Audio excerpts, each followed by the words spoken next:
بسم اللہ الرحمن الرحیم۔ پیارے ناظرین، آج کا یہ وظیفہ خاص ان لوگوں کے لیے ہے جو قرض کے بوجھ تلے دبے ہوئے ہیں، ان سے نکل نہیں پا رہے۔ قرض روز بروز بڑھتا چلا جا رہا ہے، کم ہونے کا نام ہی نہیں لے رہا۔ قرض دار روز آ کر آپ کو پریشان کرتے ہیں۔ انشاءاللہ تعالی یہ وظیفہ کرتے ہی آپ کے قرض کے تمام مسائل حل ہونا شروع ہو جائیں گے۔ ہمارے کچھ ایسے پیاری بہنیں اور پیارے بھائی بھی ہیں جنہیں فوری پیسوں کی ضرورت پڑ جاتی ہے اور انہیں معلوم نہیں ہوتا کہ وہ ان کا بندوبست کریں۔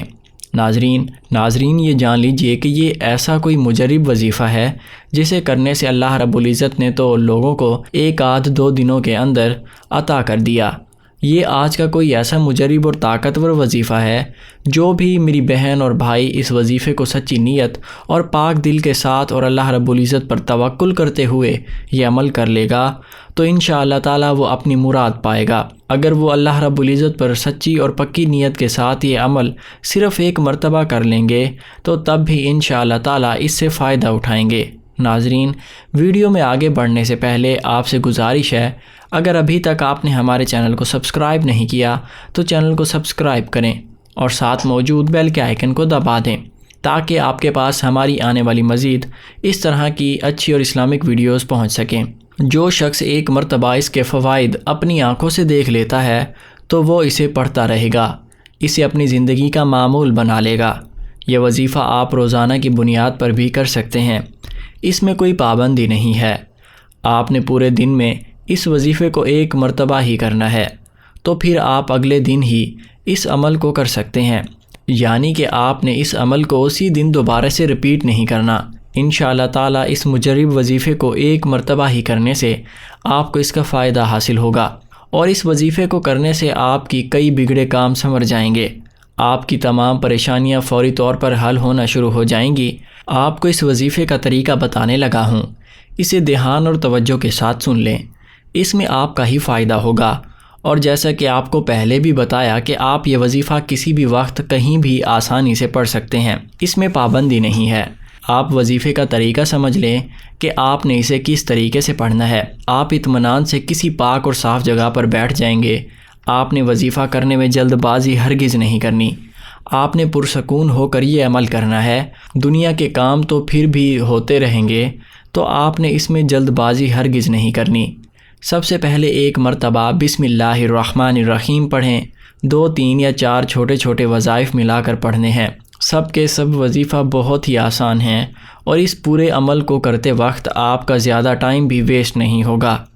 اس پورے عمل کو کرنے میں آپ کو تقریباً 1 منٹ کا وقت لگے گا اور اس 1 منٹ کے عمل سے آپ کے رزق اور پیسوں میں جو تنگی ہے وہ ختم ہو جائے گی، آپ کی ہر حاجت پوری ہوگی۔ تو آپ یہ 1 منٹ کا وظیفہ ضرور کر لیجئے۔ تو سب سے پہلے آپ لوگوں نے بسم اللہ الرحمن الرحیم پڑھنا ہے۔ جب آپ 1 مرتبہ بسم اللہ الرحمن الرحیم پڑھ لیں تو اس کے بعد 1 مرتبہ آپ نے درود پاک بھی پڑھنا ہے۔ زیادہ بہتر ہے کہ آپ درود ابراہیمی پڑھ لیں، اور درود ابراہیمی وہ درود ہے جو نماز میں پڑھا جاتا ہے۔ اگر آپ کو وہ درود نہیں آتا تو آپ کو کوئی اور درود آتا ہے تو وہ بھی پڑھ سکتے ہیں۔ صلی اللہ علیہ وآلہ وسلم پڑھ لیں۔ جو بھی درود پاک آپ کو اچھے سے یاد ہو اور پڑھنا چاہیں وہ 1 مرتبہ پڑھ لیں۔ تو درود پاک پڑھنے کے بعد پہلے نمبر پر جو آپ نے وظیفہ پڑھنا ہے، المصور، اسے آپ نے 7 مرتبہ پڑھنا ہے۔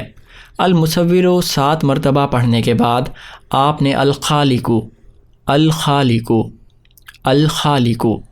آپ لوگوں کے پاس تسبیح موجود ہو تو تسبیح کے دانوں پر پڑھ لیں، نہیں تو آپ سیدھے ہاتھ کی انگلی پر یہ وظیفہ الخالق کا پڑھ لیں۔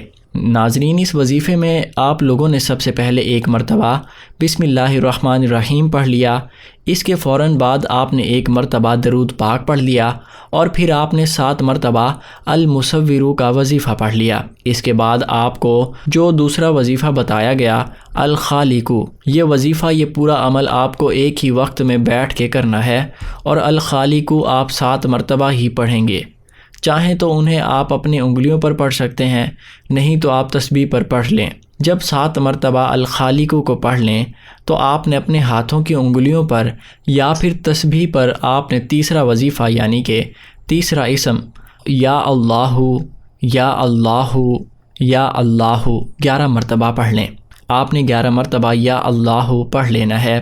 اس کے فوراً بعد آپ نے اتنی مرتبہ درود پاک پڑھنا ہے جتنا آپ نے درود شریف میں پڑھا تھا۔ اگر آپ نے شروع میں 1 مرتبہ درود پاک پڑھا تھا تو آخر میں بھی 1 مرتبہ پڑھیں گے۔ اگر شروع میں 1 سے زائد مرتبہ درود پاک پڑھا تھا تو آپ آخر میں بھی اتنا ہی درود پاک پڑھیں گے جتنا آپ نے شروع میں پڑھا تھا، یعنی کہ لوگوں نے اول و آخر درود پاک پڑھنا ہے۔ جب درود پاک پڑھ لیں تو آپ نے اللہ رب العزت کے سامنے اپنے ہاتھ اٹھا کر عاجزی سے دعا مانگنی ہے، اپنی پریشانیوں کی بخشش کے لیے دعا مانگنی ہے، اپنی حاجت کو پورا کروانے کے لیے دعا کرنی ہے۔ انشاءاللہ تعالی اللہ رب العزت آپ کی دعا ضرور قبول فرمائیں گے۔ ناظرین، عصر کی نماز کے بعد بزرگان کی موجودگی میں درود شریف پڑھ کر خاص دعا کی جاتی ہے۔ اگر آپ چاہتے ہیں کہ آپ کا نام لے کر آپ کے لیے خصوصاً دعا کی جائے تو درود شریف پڑھ کر اپنا نام یا پھر انشاءاللہ لکھ کر کمنٹ سیکشن میں سینڈ کریں، آپ کے لیے خصوصاً دعا کی جائے گی۔ کتنا بڑا موقع ہے خود کے لیے دعا کروانے کا، تو اس موقع کو ہاتھ سے نہ جانے دیجیے اور اپنے لیے دعا لازم کروائیے۔ ویڈیو پسند آنے کی صورت میں اس ویڈیو کو لائک کریں، چینل کو سبسکرائب کریں اور ساتھ موجود بیل کے آئیکن کو دبا دیں۔ جزاک اللہ خیر۔